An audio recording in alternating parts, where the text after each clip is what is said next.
Imagine तपाईको ब्याङ्कमा balance नै छैन, न तपाईलाई विभिन्न भाषाको ज्ञान नै छ। आफ्नो प्रेमका लागि तपाई कति टाढासम्म जान सक्नुहुन्छ? सुन्दा मुभीको प्लट जस्तो लाग्यो होला तपाईलाई। आज म एउटा extra ordinary real life story share गर्न जाँदैछु, जसले तपाईको मायाको परिभाषा नै परिवर्तन गरिदिन सक्छ। यो स्टोरी हो पीके महानन्दियाको, जसले आफ्नो प्रेमिकासँग भेट्नका लागि हजारौं किलोमिटर साइकलमा एक्लै यात्रा गरेका थिए। यो कथा हो पीकेको इन्डियादेखि स्वेडेनसम्मको यात्राको, जसले धेरैलाई इन्स्पायर गरेको छ, सन्देश दिएको छ, लभ नोज नो बाउन्ड्रिज। मायामा सबै चिज जायज छ हजुर। नमस्ते साथीहरू, फेरि पनि स्वागत गर्न चाहन्छु केही कथाहरूको अर्को नयाँ एपिसोडमा। मन छुने, माया लाग्ने, सुन्दा कहिले कहिले रुन आउने, कहिले कहिले शक पनि लाग्ने, कहिले रिस उठ्ने, कहिले माया लाग्ने, यस्ता कथाहरू ल्याउने जमर्को म गर्छु केही कथाहरूमा। आजको केही कथाहरूको एपिसोडमा म तपाईलाई सुनाउँदैछु एउटा लभ स्टोरी। कि त म बाटोमा नै मर्छु वा शार्लेटलाई अर्को जन्ममा भेट्नेछु, यो अठोट लिएका थिए पीके महानन्दियाले। सुन्दा मुभी जस्तै लाग्छ, तर यो रियल लाइफ स्टोरी हो। र यो स्टोरीका हिरो हुन् इन्डियाका पीके महानन्दिया अनि उनकी हिरोइन स्वेडेनकी शार्लेट भन स्केडविन। सन् 1975मा इन्डियाको दिल्लीको कनट प्लेसमा बाटोमा हिँड्ने मान्छेहरूको पोर्ट्रेट बनाएर जीवन चलाउने गर्थे पीके। एक दिन उनको भेट शार्लेटसँग हुन्छ। त्यति बेला पीके दिल्लीको कलेज अफ आर्टमा अध्ययनरत थिए। आफ्नो कमाइको लागि उनी बाटोमा हिँड्ने मानिसहरूको पोर्ट्रेट बनाउँदै काम गर्ने गर्दथे। अनि स्वेडेनकी शार्लेट इन्डिया घुम्न आएकी थिइन्। शार्लेटलाई सिम्पल लाइफ मनपर्छ, सादा जीवन जहाँ आधुनिकता झल्किँदैन। उनी 10 वर्षको हुँदा इन्डियाको विषयमा स्कुलमा एउटा ब्ल्याक एन्ड व्हाइट फिल्म देखाइएको थियो। लाउड स्पिकरबाट आएको मन्दिरमा बजेका घन्टीको आवाज, सितारको धुनले गुन्जिएको सङ्गीत, कलकल बगिरहेको गङ्गा नदी अनि वाराणसी लगायतका अन्य धार्मिक स्थलले उनमा इन्डियाप्रति गहिरो छाप छाडिदिएको थियो। त्योभन्दा पनि उनको लागि एट्र्याक्टिभ थियो एलिफेन्ट बोयको फिल्म। उनले हेरेको त्यो फिल्ममा एकजना इन्डियन केटा हात्तीमा सवार थियो, जसले उनलाई आकर्षण गर्छ। यहीँबाट झन् उनलाई इन्डिया घुम्ने इच्छा जाग्छ। इन्डियाले बच्चैबाट आफूतिर तानिरहेको जस्तो शार्लोटलाई फिल हुन्छ। उनलाई दिएको स्कुलको असाइनमेन्टमा एउटा निबन्ध लेखेकी थिइन्, जसमा लेखिएको थियो म कुनै दिन इन्डिया जानेछु। र उनी 19 वर्षको हुँदा इन्डिया पुग्छिन्, आफ्नो भर्खरै सर्भिस गरिएको हरियो फोक्सव्यागन गाडीमा। दिल्ली सहर घुम्ने क्रममा जब उनी कनट प्लेसमा पुग्छिन्, उनले त्यहाँ देख्छिन् एक आर्टिस्ट जो बाटोमा हिँड्दै गरेको मानिसहरूको पोर्ट्रेट बनाइरहेका हुन्छन्। उनलाई त्यो आर्टिस्टप्रति एक प्रकारको अट्र्याक्सन हुन्छ, नट बिकज स्केच गर्ने आर्टिस्टको आर्ट राम्रो भएर, बट उसको लुक्सले गर्दा पनि हो। शार्लेटलाई त्यो आर्टिस्टको कर्ली कपाल, स्माइली फेस अनि डार्क स्किनले अट्र्याक्ट गर्छ। यो शार्लेटको लागि पनि ड्रिम कम्स ट्रु वाला मोमेन्ट थियो। बाल्यकालमा उनी आफ्नो जिन्दगीमा कोही जङ्गल बोय आएको सपना बुन्थिन्। त्यो आर्टिस्टलाई देख्दा साँच्चै नै आफ्नो सपना पुरा भइसकेको जस्तै उनलाई लाग्छ। अनि ती आर्टिस्ट थिए प्रद्युम्न कुमार महानन्दिया, जसलाई पीके वा पीके महानन्दिया भनेर चिनिन्छ। पीकेले 10 मिनटमै कसैको पनि स्केच गर्न सक्थे। उनको दैनिक गुजारा पनि यसरी नै चलिरहेको थियो। पीकेलाई बच्चैदेखि आर्ट्समा रुचि थियो। उनलाई स्केच गर्न खुबै मन पर्थ्यो। बच्चा हुँदाखेरि खोलामा पाइने विभिन्न शेपका ढुङ्गाहरूमा पीकेले कोइलाले कोर्थे। हिमाल, पहाड, जङ्गल, सूर्य, चन्द्रमा, सनराइज अनि सनसेट। साइन्स पढ्न नसकेर ड्रप आउट गरेका पीकेले दिल्लीको कलेज अफ आर्ट्समा स्कलरसिप पाएका थिए। स्कलरसिप पाए पनि खाना र बस्नका लागि भने इन्डियाको गरिब अनि दलित परिवारबाट आएका पीकेलाई दिल्लीको सुरुवाती दिनहरूमा निकै गाह्रो भएको थियो। उनले कति रात त सडकमै अनि ट्रेन स्टेसनमा सुतेर पनि बिताएका थिए। फाइनल्ली उनले आफ्नो स्किलको सदुपयोग गरे, आफ्नो जीवन निर्वाह गर्नलाई स्केच आर्टिस्ट भएर। अनि त्यही स्केच आर्टिस्टलाई शार्लेटले देखेकी थिइन्। पीकेको स्केच बनाउने कला बेजोड थियो, त्यही कारणले पनि उनी चर्चित र प्रख्यात थिए न्यू दिल्लीमा। सुरुवाती स्केच गर्ने दिनमा उनले रसियाकी भ्यालेन्टिना टेरेस्कोभा, जो अन्तरिक्षमा पुग्ने पहिलो महिला कस्मोनट थिइन्, उनको स्केच बनाएका थिए। स्केच बनाएको भोलिपल्ट न्युज पेपरहरूमा पहिलोपल्ट पीकेको बारेमा लेखिएको थियो, boy from jungle meets woman from outer space. जङ्गली केटाको भेट हुन्छ बाहिरी अन्तरिक्षकी महिलासँग। उक्त आर्टिकल छापिएसँगै पीके फेमस भएका थिए। उनलाई नचिन्ने मानिसहरूले पनि चिन्न थालिसकेका थिए। र पछि उनले 13 मिनटमा नै इन्डियाका 5th प्रेसिडेन्ट फखरुद्दिन अली अहमदको पनि स्केच बनाए। न्युजपेपर अनि मिडियाले उनको आर्टलाई भन्दा 13 मिनटमा नै स्केच बनाएको कुरालाई बढी हाइलाइट गरेका थिए। त्यसपछि पीकेले एउटा पोस्टर राखेर स्केच गर्न थालेका थिए, जसमा लेखिएको थियो 10 मिनट्स 10 रुपिज, 10 मिनट 10 रुपियाँ। पिकेको यो आर्टिस्टिक जर्नीमा उनी इन्डियाकी प्राइम मिनिस्टर इन्दिरा गान्धीसँग पनि निकै नजिकिन पुगेका थिए। इन्डियन न्युज पेपरहरूले दुईजनाको घनिष्ठतालाई देखेर लेखेका थिए पिकेलाई इन्दिरा गान्धीले एडप्ट गरिन्। डिसेम्बरको राति सन् 1975मा त्यही न्यू दिल्लीका फेमस स्ट्रिट स्केच आर्टिस्ट पिकेको अगाडि जब शार्लेट अगाडि आएर उभिन्छन्, पिके नर्भस हुन्छन्। निकै नै ट्यालेन्टेड भए पनि पिकेको लागि पनि त्यो मोमेन्ट ह्युज हुन जान्छ। शार्लेटको निलो आँखा, खैरो कपाल यो पिकेको लागि आकर्षण बन्छ। पिकेले उनको सुन्दरतालाई न्याय दिनका लागि उसको स्केच सबैभन्दा राम्रो बनाउनु पर्ने विचार गर्छन्। उनी प्रेसरमा आउँछन्। नर्भस भएका पिकेलाई मनमा डर पनि लाग्छ कि कतै उनले शार्लेटको स्केच बनाउन सक्दैनन् कि भनेर। जसोतसो नर्भस भएका पिकेले उनको स्केच तयार गर्छन्, जुन वास्तवमा नै सुन्दर थियो। यसका लागि शार्लेटले पिकेलाई डबल पैसा दिन्छन्। पिकेले 10 रुपियाँ मागे पनि शार्लेटले उनलाई 20 रुपियाँ दिएकी हुन्छन्। यो भेट भने त्यतिमा मात्र सीमित हुँदैन। पिकेले शार्लेटलाई भोलि पुनः फर्केर आउन रिक्वेस्ट गर्छन् र थप राम्रो स्केच बनाउने बाचा गर्छन्। शार्लेट पनि भोलिपल्ट फर्केर फेरि आउँछिन्। पिकेले शार्लेटको 3वटा पोर्ट्रेट बनाउँछन् 3 दिन लगाएर। पिकेको यो डेडिकेसन देखेर भने शार्लेटलाई स्पेशल फिल गराउँछ। उता पिकेको मनमा पनि शार्लेटप्रति छुट्टै आकर्षण हुन्छ। उनलाई सानो छँदा उनको आमाले भनेको भविष्यवाणी पनि कानमा गुन्जिरहन्छ, तिम्रो विवाह टाढाबाट आएकी केटीसँग हुन्छ।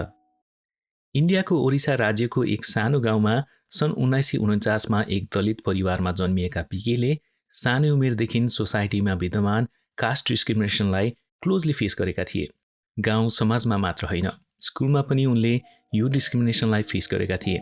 स्कुलमा उसका साथीहरू उसँग बस्न मान्दैनथे। आफ्नै साथीहरू पनि उसलाई छोएपछि हात पखाल्ने गर्थे, हात धुने गर्दथे। अरू मानिसहरू मन्दिरभित्र गएर पूजा गरेर फर्किन्थे भने पिकेको परिवारलाई मन्दिरमा प्रवेश गर्न रोक थियो। एक दलित परिवारमा जन्मिएकै कारण समाजमा खेप्नु परेको डिस्क्रिमिनेसनले पिकेको सानो मस्तिष्कमा निकै असर गरेको थियो। यो कुराले अक्सर उनलाई दुखी बनाउँथ्यो। भुइँमा जन्मिएको म भुइँमै नै मर्नेछु, यही सोच थियो त्यो बाल मस्तिष्कमा। स्कुलमा सधैँ क्लास बाहिर नै बसेर उनी पढ्ने गर्दथे। उनको लागि त्यो नर्मल थियो।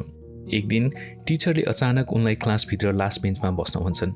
पिके आफै पनि अचम्ममा थिए, यो आखिर के भइरहेको छ, अचानक आज के भयो भनेर।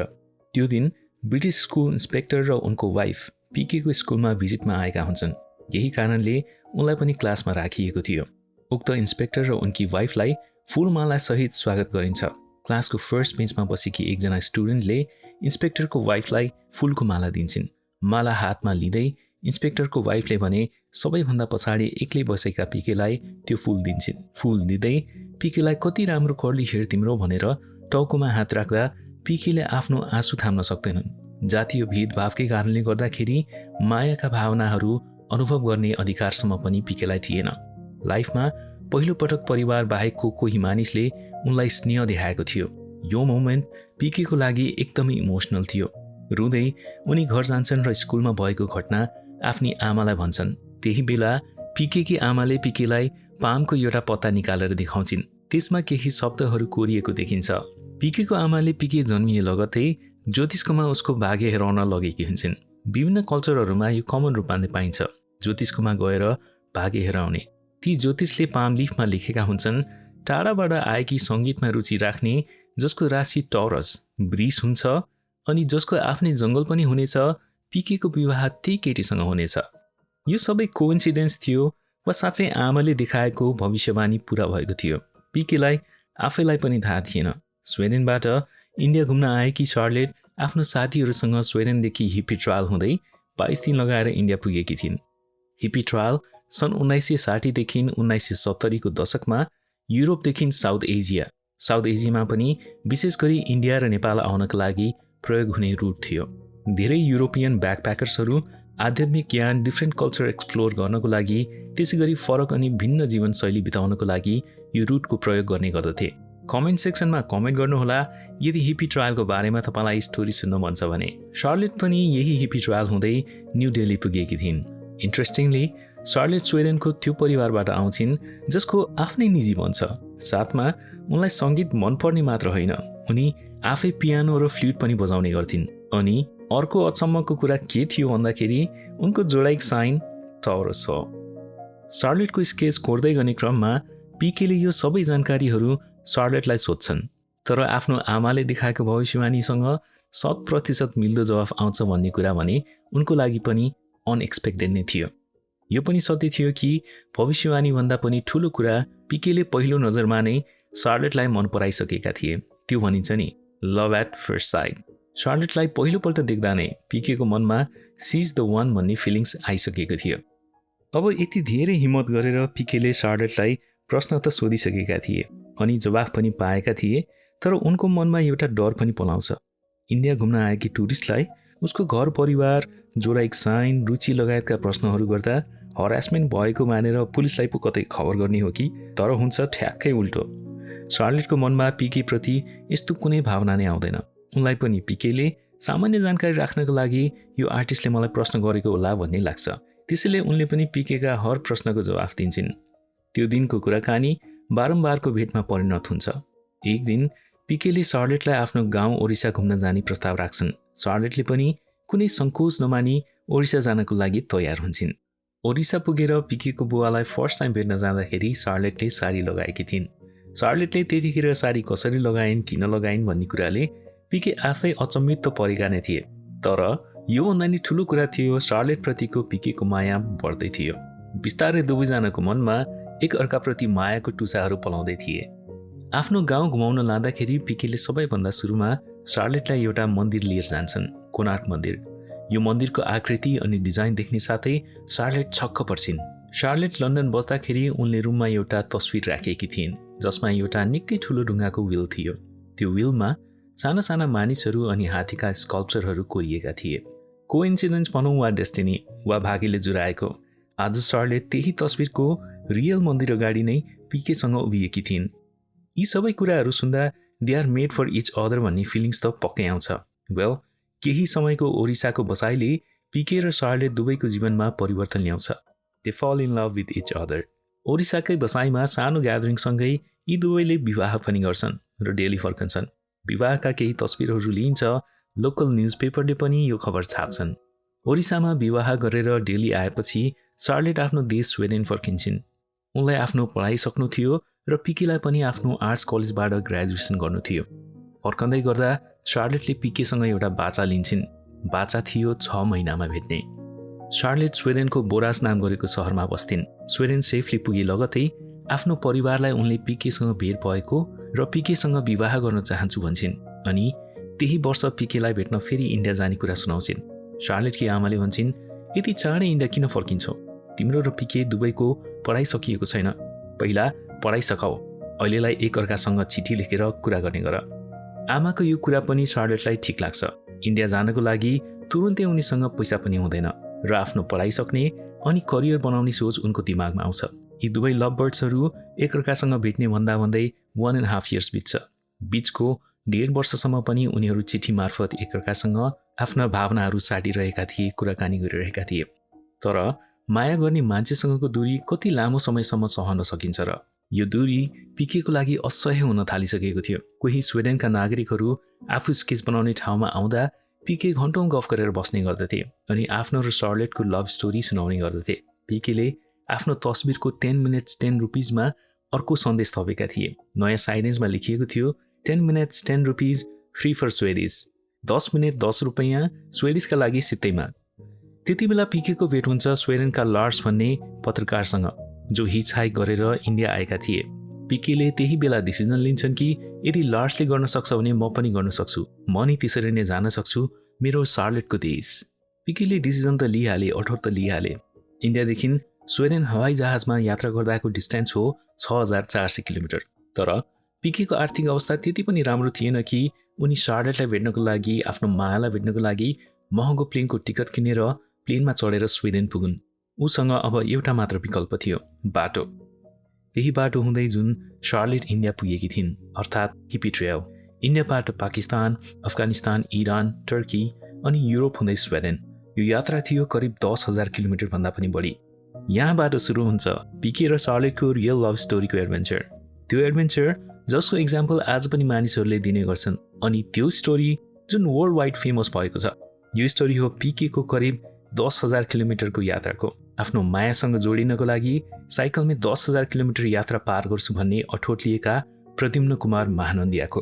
ठिक छ, हिपी ट्रायल मार्फत जाने डिसिजन त पिकेले लिन्छन्, तर जाने कसरी? यति लामो यात्रा हिँडेर जानु पोसिबल थिएन। उनले आफूसँग भएको जे जति पनि सामानहरू थिए सबै बेच्छन् अनि 60 रुपियाँमा एउटा सस्तो खालको लेडिज र्याली साइकल किन्छन्। त्यही साइकल गुडाउँदै पिकेले शार्लेट आएको बाटो पछ्याउन थाल्छन्।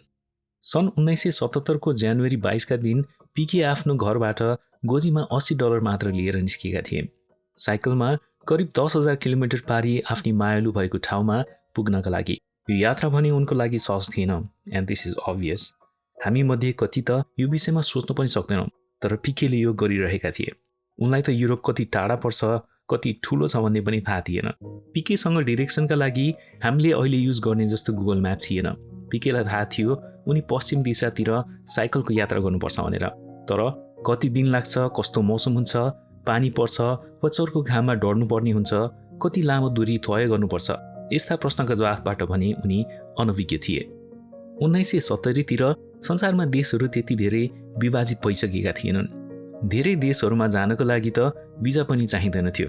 यो कुराले उनको यात्रालाई पनि सरल बनाएको थियो। इन्डियाबाट पाकिस्तान अनि पाकिस्तान हुँदै अफगानिस्तान, यहाँसम्मको यात्रा पिकेको लागि हर तरिकाले सहज भयो। उस्तै देखिने मानिसहरू अनि झन् हिन्दी भाषा सबैले बुझ्ने हुँदाखेरि अफगानिस्तानसम्म पुग्दा उनको यात्रा स्मुथली नै गइरहेको थियो। बाटोमा स्केच बनाएरै पिकेले आफ्नो लागि कहिले खाना अनि कहिले पकेट खर्च बटुलेका थिए। इनफ्याक्ट उनको प्रतिभाको बारेमा अफगानिस्तानको न्युजपेपरमा पनि न्युज छापिन्छ र अफगानिस्तानमा पनि पिके फेमस हुन्छन्। आफ्नो र्याली लेडिज साइकललाई बेचेर उनले रातो कलरको आफ्नो सेकेन्ड साइकल किन्छन्। अफगानिस्तानमा रहेको इरानको एम्बेसीबाट मात्र 15 दिनको भिसा मिलेको थियो। साइकलमा चाँडोभन्दा चाँडो उनी अफगानिस्तानबाट इरान अनि इरान देशबाट टर्की 15 दिनमै पार गर्नुपर्ने थियो। 2 दिनको साइकलको यात्रापछि बाटोमा अचानक उनले देख्छन् एउटा दुर्घटना भएको गाडी र घाइते अस्ट्रियाकी नागरिक लिनिया। पिकेले आफ्नो यात्रालाई ब्रेक लगाएर लिनियालाई अस्पताल लान्छन् र उनीसँगै बसेर उनको हेरचाह गर्छन्। लिनियाले पनि पिकेलाई आफ्नो मद्दत गरे बापत धेरै कृतज्ञता व्यक्त गर्छिन् र अलि निको भएपछि आफ्नो देश फर्किन्छन्। पिकेको इरानको यात्रा भने पुनः जारी हुन्छ। उनी हरेक दिन साइकलमा 17 किलोमिटर भन्दा पनि बढी यात्रा गर्ने गर्दथे। एक हिसाबले आफू पुग्ने गन्तव्यको बारेमा उनलाई थाहा नभएको पनि उनको लागि फाइदा नै भयो। एक दिन उनको भेट एक बेल्जियमका नागरिकसँग हुन्छ र ती बेल्जियमका कुरा सुनेर पिके छाङ्गाबाट खस्छन्। अफगानिस्तानको कन्दहारमा ती बेल्जियमका नागरिकबाट पिकेले थाहा पाउँछन् उनी स्विडेन जाँदैछन्, स्विट्जरल्यान्ड होइन भनेर। जियोग्राफीमा खासै ज्ञान नभएका पिकेले स्वेडिसहरू स्विट्जरल्यान्डका नागरिक हुन् भनी गलत धारणा लिएका हुन्छन्। उनले मनमा नै सोच्छन्, धन्न, देश गलत भए पनि सही दिशातर्फ म गइरहेको रहेछु। उनले विभिन्न मिडियामा इन्टरभ्यू दिने क्रममा बताएका छन् कि यदि उनलाई इन्डियाबाट युरोप त्यति धेरै टाढा पर्छ भन्ने थाहा भएको भए सायदै उनले यो यात्रा गर्ने आँट गर्थे होलान्। आफू र आफ्नो प्रेमका बीचको दूरी मेटाउने चाहनाले पिकेलाई डोराइरहेको थियो, अघि बढ्न मोटिभेट गरिरहेको थियो। निकै दुःख अनि कष्टहरू खेप्दै जसो तसो गरी इरान पुग्छन् पिके। अफगानिस्तान हुँदै इरान पस्ने क्रममा पिकेलाई त्यहाँको भाषा आउँदैन थियो। यसले उनलाई केही समस्या भए पनि उनको आर्टिस्टिक स्किल काम लागेको थियो। त्यहाँ ल्याङ्ग्वेज, भाषा एउटा कम्युनिकेसनको माध्यम भए पनि मायाको भाषा सबैले बुझ्ने पिकेको विश्वास थियो। उनले बनाएका आर्टका कारणले उनलाई त्यहाँका मान्छेहरूसँग कम्युनिकेसन गर्न, घुलमिल हुन सहज भयो, जसले उनको यात्रालाई पनि सहज बनाइदियो। इमोसनल सपोर्ट पाए पनि फिजिकल पेन भने अभियस थियो। यदि लामो डिस्टेन्समा साइकल चलाउँदा उनका खुट्टाहरू सुन्निएर भुइँमा टेक्न नसक्ने अवस्थामा पुग्थ्यो। उनको ढाड दुख्थ्यो, तातो तातो घाममा दिनभरि साइकल चलाउनु पर्थ्यो। तर यो पीडाभन्दा शार्लेटलाई भेट्ने उनको विल पावर बढी थियो। बीचबीचमा उनले लिफ्ट नपाएका पनि होइनन्। विभिन्न व्यक्तिहरूसँग यात्रा गर्ने क्रममा पिकेको भेटमा उनले आफ्नो र शार्लेटको लभ स्टोरी सुनाउने गर्दथे, आफ्नो स्केच बनाउने स्किल देखाउने गर्दथे। उनको कहानी सुनेर त्यति बेला हर कोही व्यक्ति, बटुवा सबैले उनलाई सपोर्ट गर्थे। साइक्लिङ पिकेको सोखको कुरा थिएन, तर आफ्नो प्रेमिकालाई भेट्नको लागि, आफ्नो मायासँग हुनको लागि त्यो चाहनामा उनको साइक्लिङको यात्रा निरन्तर 4 महिना चल्यो। इस्तानबुल पुगे लगतै उनलाई अफगानिस्तानमा सहयोग गरेकी अस्ट्रियाकी लिनियाले ट्रेन टिकट्स पठाउँछिन् भियनासम्मै। भियनामा पनि उनको आर्ट देखेर र उनको कथा सुनेर एक आर्ट ग्यालरीका मालिकले उनको आर्ट किन्छन् र पिकेलाई ट्रेन टिकट दिन्छन् भियनाबाट गोथेनबर्गसम्मको। ट्रेनमा चढ्दाखेरि ट्रेनको सिट उनले चढेको साइकलको सिटभन्दा निकै नरम थियो। नरम सिटमा बस्दा उनलाई स्वर्ग पुगेको अनुभूति हुन्छ। उनी फाइनल्ली मे 28 सन् 1977मा युरोप पुग्छन्। गोथेनबर्गमा पुगेर शार्लेटलाई कल गर्छन्। शार्लेट त्यहाँ पिकेको अगाडि उभिँदा पिकेका हजारौँ शब्दहरू अनि भावनाहरू बिलाउँछन्। पिके निशब्द हुन्छन् र शार्लेट अगाडि रुन्छन्। दुवैजना एकअर्कासँग अङ्कमाल गर्छन् र मायाको चुम्बन साट्छन्। एक्ज्याक्टली 2 वर्षपछि पिके र शार्लेटले 28 मे सन् 1979मा फेरि विवाह गर्छन् स्वेडेनमै, शार्लेटको होम टाउन बोरासमा। बिहेपछि शार्लेटले आफ्नै म्युजिकल करियरलाई अगाडि बढाइन् भने पिकेले आफ्नो आर्टलाई करियर बनाएर अगाडि बढाएका छन्। सन् 2005मा नोबल पिस प्राइजका लागि पिके पनि नोमिनेटेड भएका थिए। पछिल्लो समयमा उनीहरू दुवैजना इन्डिजिनियस आर्ट्सलाई प्रमोट गर्ने र इन्डियाका ट्राइबल स्टुडेन्ट्सहरूलाई डिफ्रेन्ट हाई स्कुल्समा कल्चरल स्कलरसिपहरू दिने काममा इङ्गेज छन्। उनीहरूको 2 जना बच्चा छन् र दे आर ह्याप्पिली म्यारिड। पिकेको रियल लाइफ स्टोरीमा चाँडै नै मुभी बन्ने पनि कुरा भइरहेको छ। पामको पत्तामा कोरिएको पिकेको जुन गरिएको भविष्यवाणी थियो त्यो तब सफल भयो जब उनले आफ्नो मायासँग हुनका लागि बहादुरीताका साथ आफ्नो मनको कुरा सुने। अरूले के भन्लान् अनि अरूले आफ्नो बारेमा के सोच्लान् भन्ने कुरालाई सुनेनन्। पिकेले साबित गरेका छन् मायाको शक्तिको अगाडि समाजमा विद्यमान भेदभाव, बाधा अड्छन्, सबै फेल खान्छन्। भाग्य कोर्ने आफैले हो, आफ्नो हातमा छ। चाहेको कुरा सम्भव छ, तर आँट्नु चाहिँ पर्छ है। हजुर, केही कथाहरूको यो एपिसोडको हामी अन्त्यमा आइसकेका छौँ। सुनेर साथ दिनुभयो, धेरै धेरै धन्यवाद भन्न चाहन्छु। र यदि फिडब्याक सजेसन छन् भने कमेन्ट सेक्सनमा कमेन्ट गरिदिनु होला। यदि तपाईँलाई मन परेको टपिकको बारेमा कथा सुन्न मन छ भने हामीलाई सजेसन दिनुहोला, फिडब्याक दिनुहोला, हामी सक्दो जमर्को गर्नेछौँ। अर्को भेट नभएसम्म माया फैलाउँदै गर्नुहोला, केही कथाहरू सुन्दै अनि सुनाउँदै गर्नुहोला।